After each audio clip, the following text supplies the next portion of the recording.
Welcome to the Gruber Morning Show. This is the weekly EV portion of our podcast. I'm Pete Gruber. I'm Mark Schaffner. Good morning. Welcome, everybody. And today we're going to, the main topic is the robo-taxi launch in Austin, Texas. Yeah, I think we'll probably spend some time on that particular one. That's a very exciting development for Tesla. Let's get into it. So this is the first time that Tesla has allowed driverless robo-taxis to pick up members of the public and take them around via ride-sharing, which they have been developing for a number of years. They are initially using Model Ys and Model 3s for this. And the robo-taxi platform is currently geofenced in a small portion of South Austin.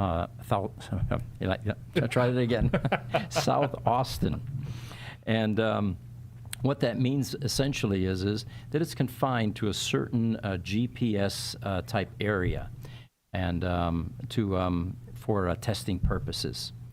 There's a fixed price for this service right now, and it's $4.20 for any ride. And you were speculating there might be a rhyme or reason behind that. I happen to think that this would not be the first time Elon has put something out with the 420 moniker. Mm-hmm. For those that are in the cannabis culture, 420 has a lot of meaning. It does indeed.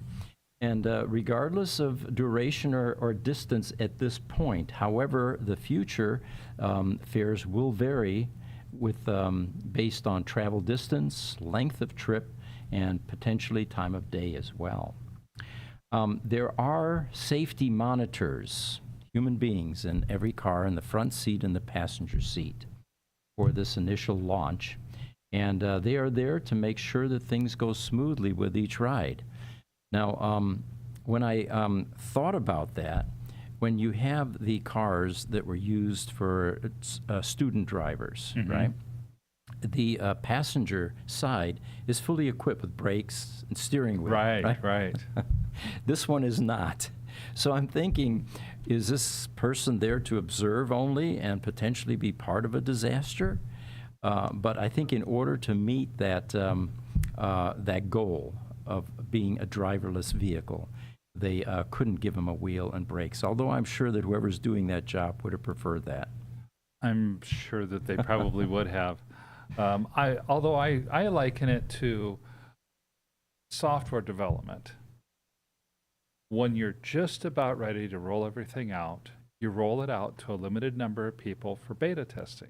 Mm-hmm. And that beta testing oftentimes includes direct access to the developers or hand-holding from the people that made the software to make sure that everything goes as expected. Correct, yeah. So the big takeaway by the way here is that the robo-taxi launch is a new phase for Tesla in terms of generating additional revenue through this new stream. And as they continue to roll out the robo-taxi fleet, it will expand potential revenue opportunities for Tesla, potentially, they say, creating billions upon trillions of dollars in value. So again, as we've been saying, Tesla is not just a car company. We really have to put them into different categories. Looks like some comments are coming in here. Yes, Highlander has joined us to start with, and good morning, Highlander. He's on YouTube. There's popcorn and lemonade on the ready. Thanks for joining us. We did get your email about a half hour ago or so, and we'll talk about the event in Muskegon later on in the show here. And thanks for all of that additional information and those images, by the way. So let's talk about a bit more about this launch. And I asked GPT, I said, what are the key advantages of this? And it said, removing driver costs dramatically lowers per mile expenses. They say industry estimates suggest fees between 30 to 50 cents per mile, potentially undercutting traditional ride-hailing fares. Well, that makes sense. I mean, you have to have a taxi cab driver, right? Yeah. And there's a lot of idle time. And nowadays, 30 cents a mile is 10% mm-hmm. of a traditional cab. Cabs are up to about $3 a mile now. Is that high? Wow, I haven't taken one in ages. I happened to be on a business trip this last week, and I was my jaw hit the floor when the cab was $2.94 a mile. Wow. So they say that Tesla data suggests that a single robo-taxi traveling 70,000 miles annually could generate for the owner 35,000 to 70,000 in revenue. That's not a lot of annual miles Yeah. for a taxi service. So then, scalability, they talk about that, or GPT. Tesla plans to onboard current Model 3 and Y owners into the Tesla network, turning their vehicles into revenue-generating taxis. And then, utilizing this massive fleet, it says, and proprietary AI vision stack allows Tesla to expand faster and more efficiently than those building fleets from scratch. Now, Waymo, of course, is there already. Right. But this will definitely be a cottage industry, and there will be a lot of Johnny-come-latelys that will want to get in on this big, cash opportunity. Well, and how many people are going to sign on to Tesla when Tesla comes to them and says, your Model Y Juniper that you just bought, we'll pay your payments and we'll give you an extra $500 a month if you'll let us use the Model Y as a taxi while you're at work. What a competitive edge, huh? Yeah. Amazing. A few comments coming in. Instagram, Blocka30349, he says, I'm a big fan and I'm a technician too. Well, thanks for joining us. Thank you. Highlander says, my 69 Roadrunner head, strong arm, power steering, and strong legs. Brakes means that there was no power steering and no power brakes. Yeah, very true. Yeah, we both harken back to the days when power steering and power brakes meant how much power did you have to use to steer and brake. Yeah, pretty much. And Highlander also says, when we were in Michigan meet this weekend, Muskegon, Michigan, by the way, suddenly everybody started leaving. They got invites to the robo-taxi, and they were jumping on planes. Like, where's everybody going? LOL. Oh, that's got to be funny. Because there were some big names there. I saw Bearded Tesla guy was there, and Sandy Monroe, and several others. Yeah, we've got a list of them here. It turns out Farzad was one of the ones there. And he launched a video, which this morning, according to Jesse, was on the trending list. He had 444,000 views within the first 24 hours. Wow. And I would suggest you look for the video because he basically gets in one of these vehicles in Austin, and he goes through the whole process, pays his $4.20, all of that. Yep. All right.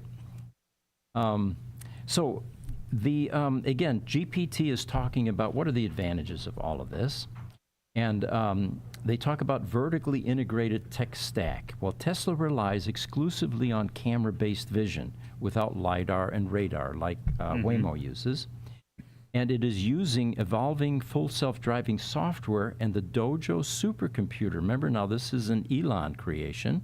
Yes. A massive computer to improve continuously. So it may just be the case that using AI and using vision will become the more sought-after method of doing this level 5 eventually. Therein lies, I think, their secret sauce. It's kind of like about Dojo, about their AI capabilities, but not really. On the surface that they have it, and you don't really dig deep and understand what's under the covers. That's got the potential to really be something that separates Tesla from all other competitors. And you have to give them a lot of credit for their ability to have vision that sees beyond what currently is and what will be. Creating the Dojo supercomputer is definitely part of will be a tool that will separate them. Can you imagine Ford or GM doing anything like this? They're going to license this technology. Oh yeah, they're not going to be able to create it themselves. Yeah, they're not going to take an extra $1 billion and build a massive factory in the middle of, I think it's Tennessee or something like that, and sit 300,000 new CPUs together or GPUs together to create artificial intelligence. They're just going to say, no, we're a car company. Why would we do that? And of course, they won't use it for just full self-driving. They're going to use it for the Optimus robot. They're going to use it for their AI programs. Even the social media, X, will be able to run on things like this. So, again, they get high grades for vision. Yeah, absolutely. And synergy. And it talks about this in-house development, according to GPT, CHIPS system software supports faster integration and tighter cost control for Tesla. And then the high growth model they talk about, transitioning to autonomous ride hailing transforms Tesla from a car maker to a mobility provider. A higher margin, scalable software as service model. Now, analysts project that this could add $1 trillion to Tesla's valuation by 2026. Remember, we're talking about a year away. That would almost double their stock price. Yeah. Now, we're not giving stock advice here. No. All right, Highlander says, think of all the people that could help homebound seniors, people whose the bus lines are too far away, and I think it's going to do a lot of good. Absolutely. Block 30349 says, thank you for the warm welcome. Yep. YouTube, Neighbors Prod says, what are we talking about? We are. Thank you for joining us this morning. Yes. We're talking about the rollout of the robotaxi, Mm-hmm. and these are some of the advantages that Tesla has with that. Yep. So this, of course, this whole new technology, well, new to Tesla at least, because Waymo's been doing it 5 years. We'll get into that in a moment here. This is definitely raising the interest of regulators, NHTSA, for example. And there were, although this launch was generally smooth, there were some hiccups. Lane crossing, speed issues, all of this was observed by NHTSA, who is very carefully monitoring at this point. The fully autonomous, and this is the future now, the fully autonomous Cybercab will be a purpose-built level 4 without the steering wheel or pedals, is planned for production in 2026 or 2027, expected to cost just under $30,000. And Elon still targets scaling that to hundreds of thousands, maybe 1 million robotaxis by the end of 2026. You know, when you think about it, the robotaxi, will the robotaxi have to have locks on its doors? Wow, there's a good question. It may not. Yeah. That's one of many things that you can just pull out of it because it's always going to be either driving or in a supervised facility. And how would you hotwire a robotaxi to steal it? You can't. Yeah, exactly. You know, because it's always out and driving, or it's at a facility with 5,000 other robotaxis. Right. All right. They do talk about Tesla's camera-only approach, which offers a lower cost compared to the LiDAR type systems, and it may lag in robustness, especially in challenging weather conditions or lighting conditions. Yeah, do you remember we were talking about the riots and had estimates of, what was it, something around $100,000 for the Waymo LiDAR system fully installed and everything, that the base car was $75,000. And for the cameras for a Model Y, like $3,000. Far more cost effective if they can get it to operate at the level of a LiDAR system. Yes. Well, the road ahead, according to GPT, for this whole robotaxi concept is this year through 26, expand pilot to around 1,000 vehicles across multiple cities. Right now, it's only in Austin in a very tightly controlled, geolocated area. But they will roll out in major cities within this next year. They say markets like Los Angeles and San Francisco. By 2026 to 27, they will begin production of full driverless Cybercab and robo-vans. Remember, it wasn't just the robo-taxi. There was a shuttle vehicle, the robo-van, which was included in that.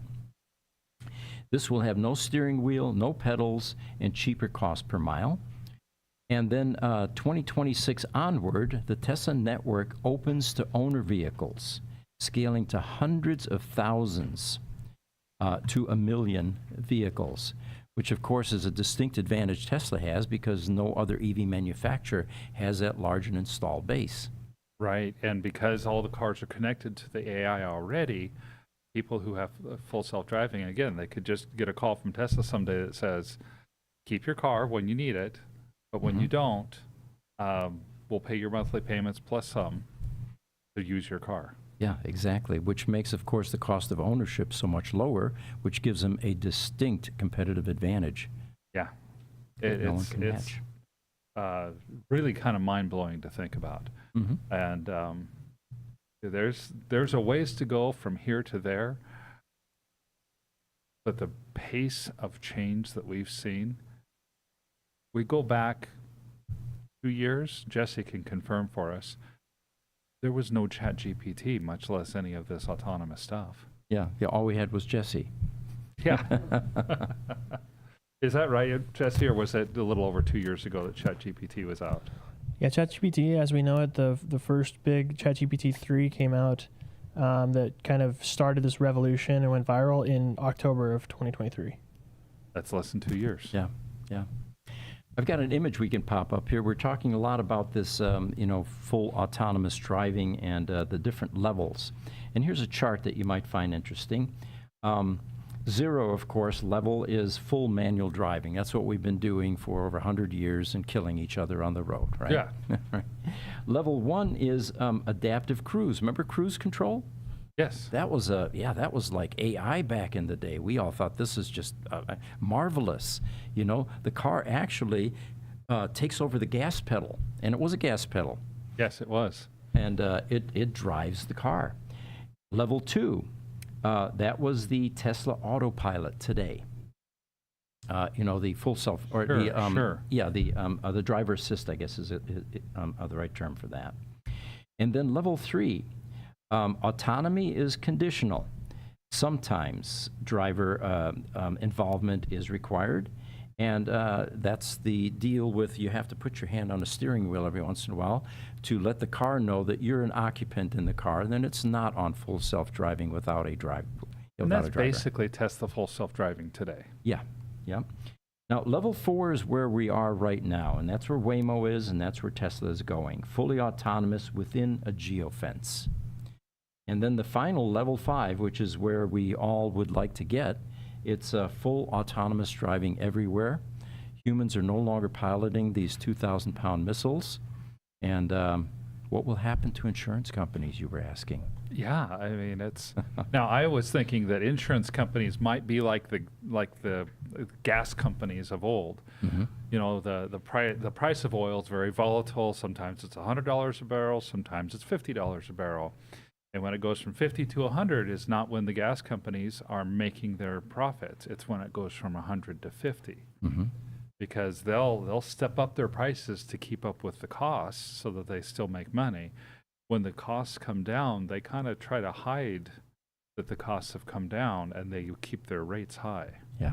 So for a little while, I could see insurance companies doing really well, but then competition takes over, and the next thing you know, the entire industry is set for a shakeout.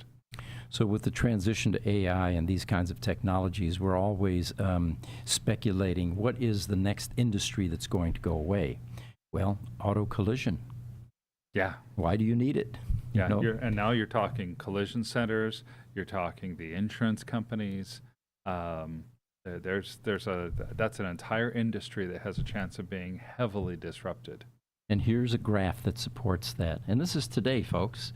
This is a graph that shows crash rates per million miles. And if you notice on the U.S. average right there, almost 4 per million miles crashes. Waymo, not doing quite as well as Tesla is at this point. 1, and then Tesla is at 0.15. So, yeah, there's a strong argument here. If we can get human drivers off the road, the crash rates are going to go down. Yeah, instead of roughly 4 crashes per million miles, you have 1 crash per 7 million miles. Yeah. Wow. Okay. We've got a bunch more comments here coming in. First, we'll have Will Wilbert on Facebook. He says, "Blessings. I truly appreciate your work. Super amazing," with a thumbs up and a trophy. Can't wait to get another one. Mm-hmm. Then Finks Automotive. Hey, thank you guys for joining us today, coming back. He said he watched a Kim Java video. Kim Java posted a video riding in a robotaxi The car was driving with blinding sunlight on the cameras and it performed flawlessly, albeit the car did experience some phantom braking. Interesting.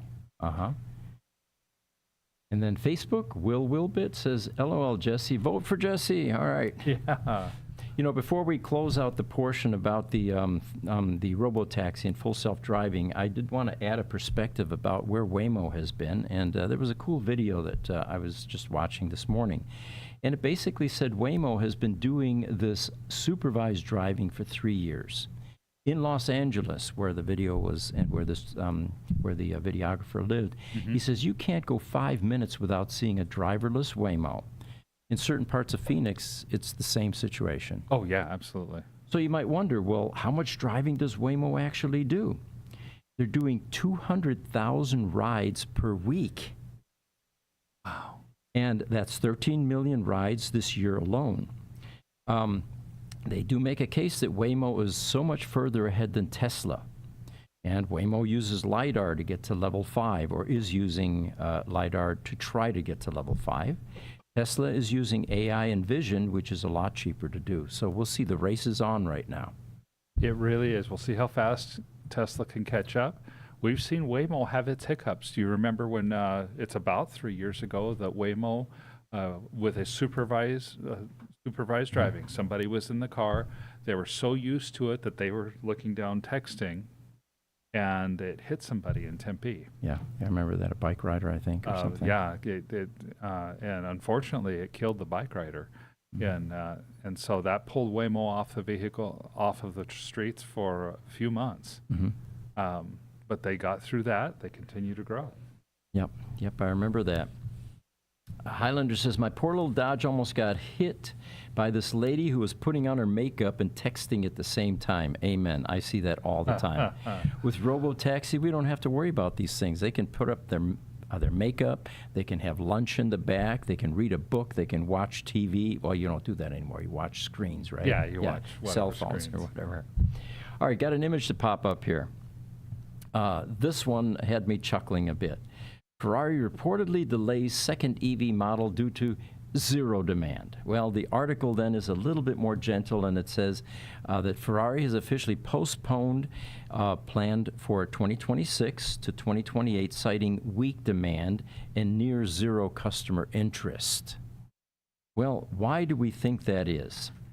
Well, they state the reason that we've been stating all along, and it reads like this. There's an emotional disconnect with these cars. Many Ferrari enthusiasts crave the visceral experience of a roaring V8 or V12 engine, something that EVs cannot replicate. Of course, they try, and we'll talk about some of the attempts to make that work. It turns out Maserati is also scrapping one EV project due to soft EV demand. There's another one here. Market saturation they talk about. While global EV sales are booming, growth is concentrated in lower costs, mass market models, not the ultra premium high performance vehicle. No secret there. No secret. I've heard that Lamborghini is also rethinking some of their EV plans for much the same reason. We were talking just before this. Look practically. It used to be that a $2 million supercar would have a 0 to 60 in about 2.3 to 2.6 seconds. And would have a top speed of 220 or 230 miles an hour.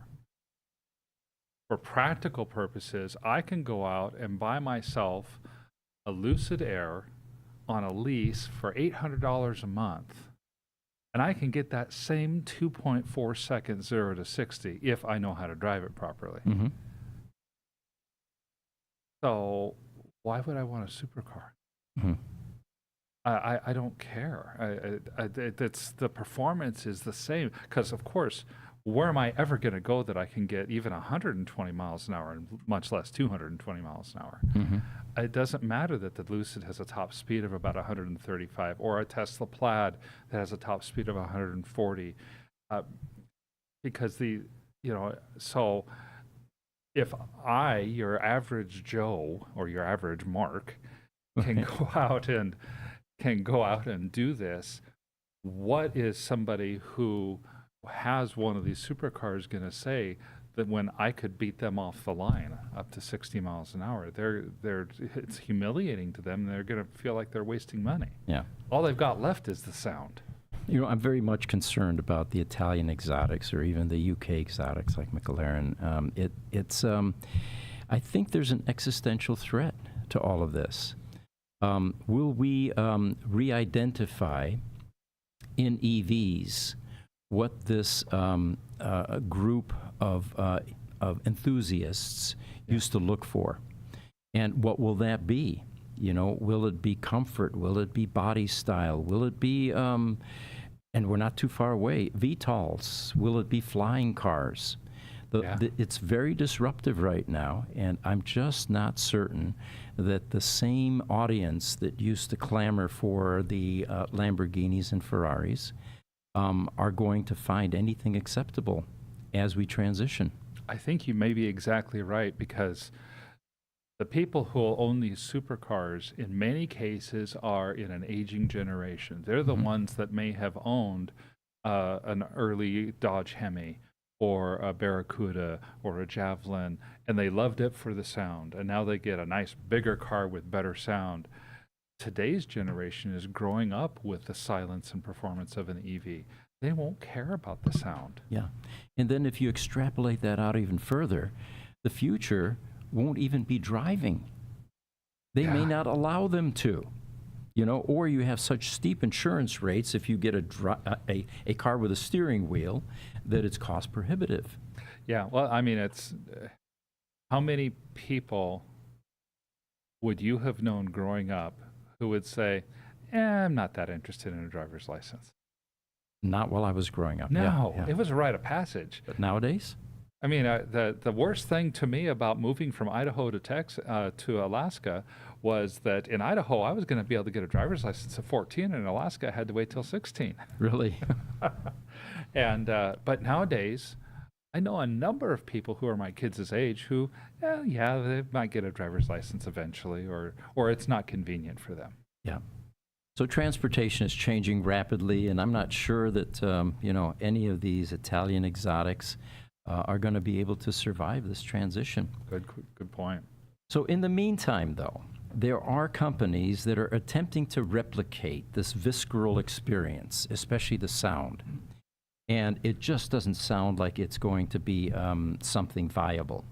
For example, Mercedes-AMG has published a teaser video featuring its new electric sedan. The prototype appears to have a V8 interior sound. Well, okay. Can you imagine going down the road, your windows are rolled up, and that sound is there just for you? Part of the aura, I think, is to let everybody else know you're coming. I mean, that's what you see with the rice burners that are out there, that are crackling and popping, and that annoying leaf blower sound that sometimes just irritates, the heck out of you on the road. Yeah, and then all the little backfires. Because of the way they have it tuned, so that every time they slow down, it's popping, and it's like, okay. Of course, the same could be said about my generation. The V8, the V12 sound. To me, a properly tuned V12 in a Lambo, for example, is a symphony of sounds.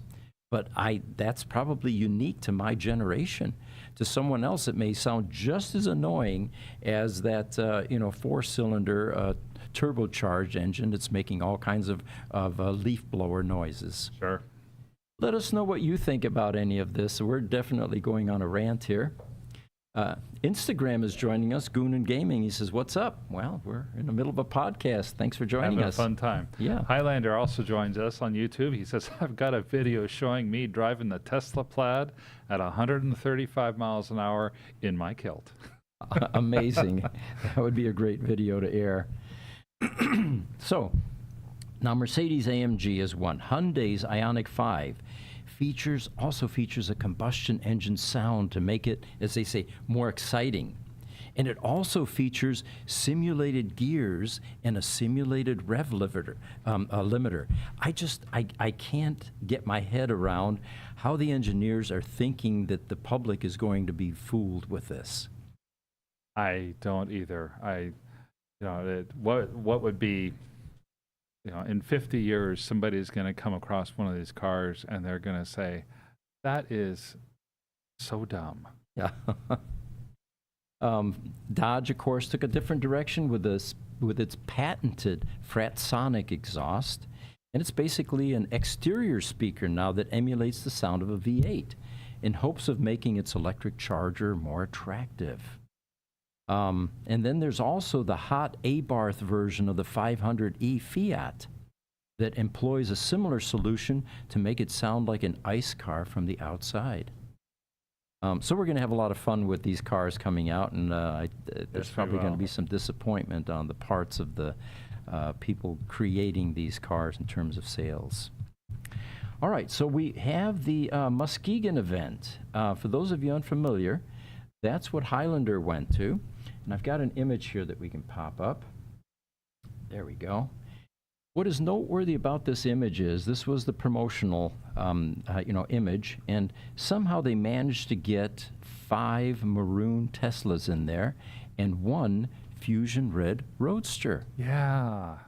And it turns out that out of the 870 or so cars that were there, only one of them was a Roadster, a Tesla Roadster. It's the one on the far left there. That happens to be VIN number 828. Which belongs to one of our customers. That car spent some time here last year getting a lot of upgrades. And like most Roadsters, it's a beautiful car. They had a Tesla light show Friday evening, a light and drone spectacle, they called it. And correct me if I'm wrong here, Highlander, you were there. There were 98 Teslas that were synchronized in a dazzling nighttime display, they say. It was an ambitious attempt to create the world's largest EV light show. And let me show you a picture of what that looked like. Here we go. It turns out it was not the largest. The largest Tesla light show to date was in Belgium, and it was 1,150 Teslas and a drone show. The second largest was in Finland. Notice these are in Europe now. Yes. With 687 Teslas that were set to Darude's Sandstorm. Ooh, wow. And then in Korea, there was a Tesla light show with over 1,000 Teslas. So this one was not one of the largest, but it was one of the more memorable, according to the people that were there. I watched about half of that video this morning, and the Teslas were good. They're synchronized, and we've seen that. Yeah. The drones and the conductor on the drones going like this, that was pretty impressive, I have to admit.